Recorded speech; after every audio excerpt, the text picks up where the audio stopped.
George Washington a mythic person? He, more than any other single person, had created the United States. This video takes you through the extraordinary life of George Washington. From his early years to his rise as commander of the Continental Army, and finally his role as the first president of the United States. Watch until the very end to uncover fascinating details about his public triumphs and rare insights into his personal life that history books often leave out. George Washington was born on February 22, 1732, at Pope's Creek in Westmoreland County, Virginia. He was the eldest of Augustine and Mary Ball Washington's 6 children. He also had 4 half-siblings from his father's first marriage. The family, considered moderately affluent planters, moved frequently along the Potomac. First to Little Hunting Creek Plantation in 1735, then to Ferry Farm near Fredericksburg in 1738, where Washington spent most of his youth. Augustine Washington operated several plantations that relied on the forced labor of more than 60 enslaved people who cultivated tobacco, corn, and wheat. Little reliable evidence survives about Washington's childhood, a gap that later invited myths like the cherry tree tale or throwing a silver dollar across the Potomac. From ages 7 to 15, he was homeschooled, studying practical math, geography, Latin, and the English classics with local tutors. Just as crucial were lessons learned from overseers, woodsmen, and surveyors. By his early teens, he could manage crops and livestock and had a knack for surveying. Washington's father died when George was 11. He came under the guidance of his half-brother, Lawrence Washington, who had inherited Little Hunting Creek and married Anne Fairfax of the influential Fairfax family. Through this connection, George absorbed the expectations and etiquette of Virginia's planter elite. At 16, Washington joined a party surveying lands in Virginia's Western Territory. With Lord Fairfax's help, he was appointed the official surveyor of Culpeper County at 17, spending 2 demanding years mapping lands in Culpeper, Frederick, and Augusta counties. The work hardened him, sharpened his judgment, and sparked a lifelong interest in Western land speculation. When Lawrence died of tuberculosis in July of 1752, 20-year-old George became heir apparent to the family's holdings, and soon the de facto master of Mount Vernon, one of Virginia's notable estates.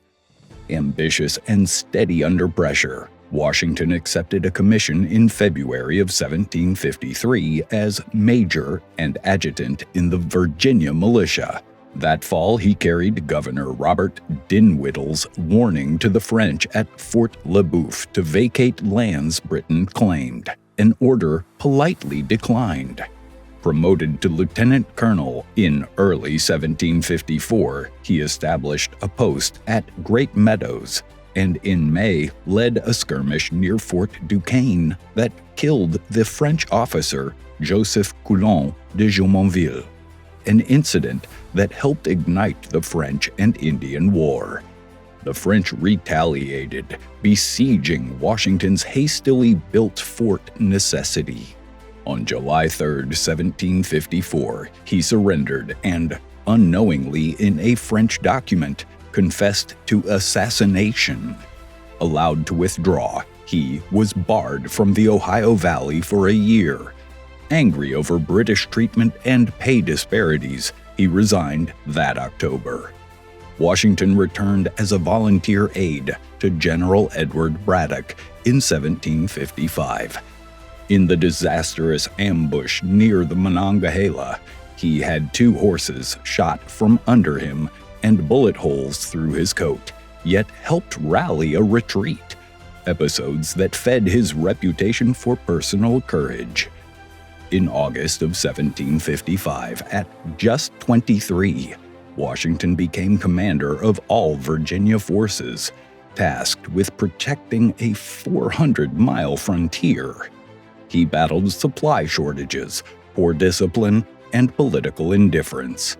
Ill with dysentery in late 1757, he briefly returned to Mount Vernon, then rejoined the 1758 campaign that ultimately took Fort Duquesne, though not before a tragic friendly fire incident cost dozens of Virginian lives. Disillusioned, he resigned in December of 1758. That same year, he won election to the House of Burgesses. Through the 1760s, Washington grew more outspoken against imperial policy. He resented the proclamation of 1763, limiting westward settlement, supported resistance to the Stamp Act in 1765, and in 1769 urged a boycott of British goods.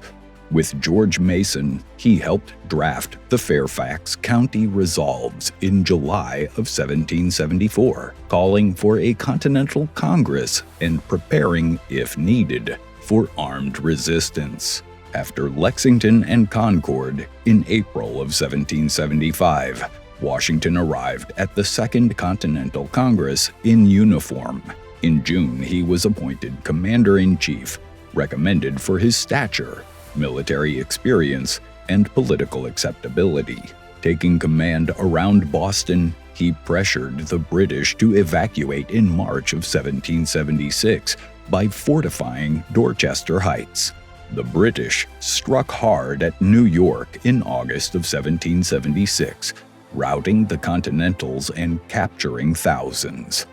Washington retreated across New Jersey into Pennsylvania.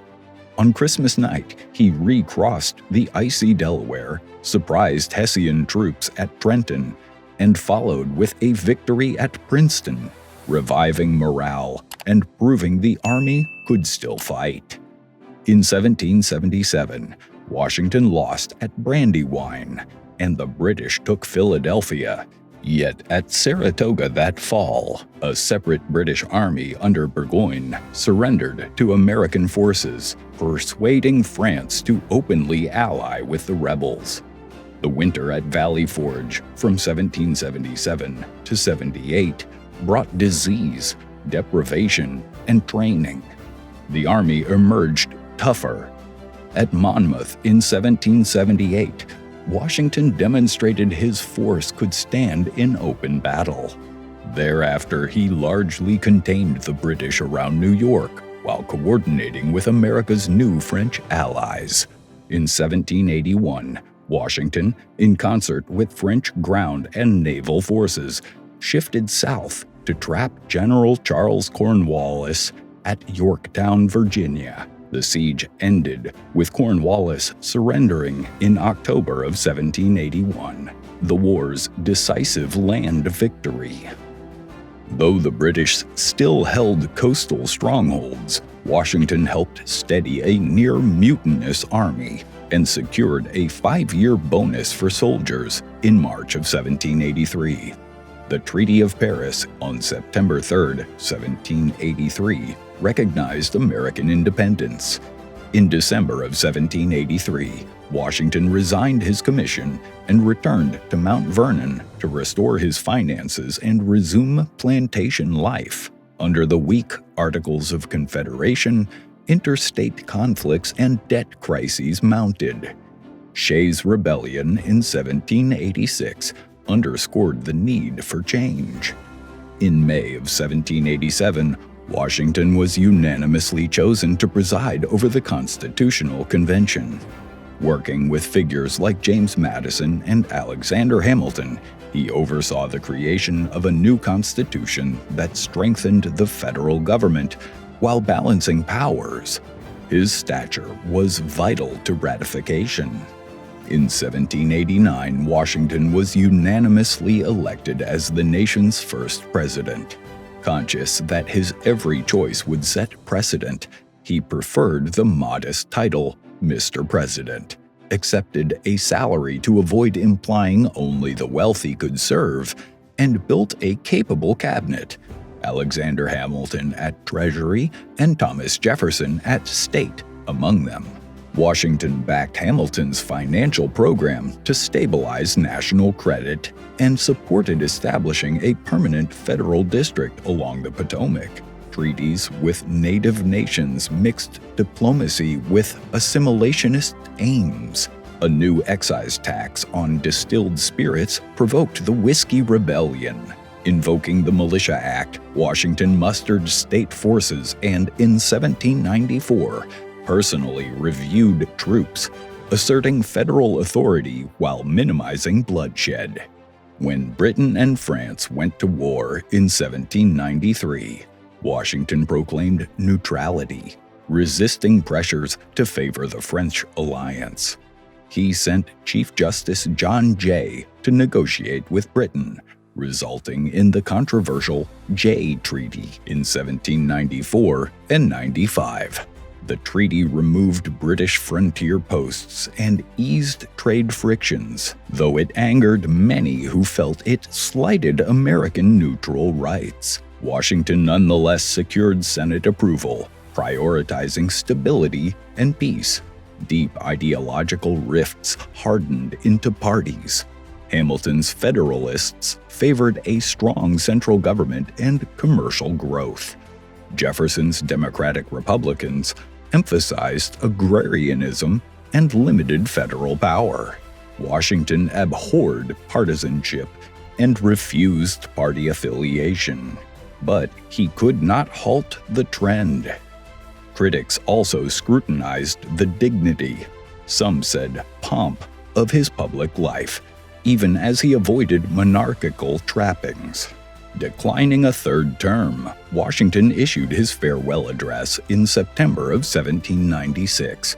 He urged national unity, warned against factionalism, and cautioned against permanent alliances, advocating principled neutrality and civic virtue. In March of 1797, he transferred the presidency peacefully to John Adams and retired again to Mount Vernon. Washington's wealth rested on enslaved labor. By the 1790s, more than 300 enslaved people lived and worked at Mount Vernon. Although he expressed discomfort with slavery, he continued to hold people in bondage throughout his life. In his will, he directed that the enslaved people he personally owned be freed upon Martha Washington's death, an order that covered fewer than half of those at Mount Vernon, since many were part of the Custis estate and not legally his to manumit. Washington suffered lifelong dental problems, losing most of his teeth by his inauguration. His dentures were not wooden. They were constructed from human teeth, including those of enslaved people, ivory, animal teeth, and metal. Pain and ill-fitting dentures likely altered his facial appearance and contributed to his restrained public speaking. After a brief throat infection, Washington died at Mount Vernon on December 14, 1799, at age 67. The nation plunged into mourning. Foreign powers also paid tribute. As the first president of the United States of America, George Washington established the foundational norms for the office and the federal government, led the Continental Army to independence, and presided over the creation of a durable constitutional order. His legacy is both inspirational and complex, uniting a new nation through leadership and restraint, while entangled with the injustices of slavery that underpinned his world.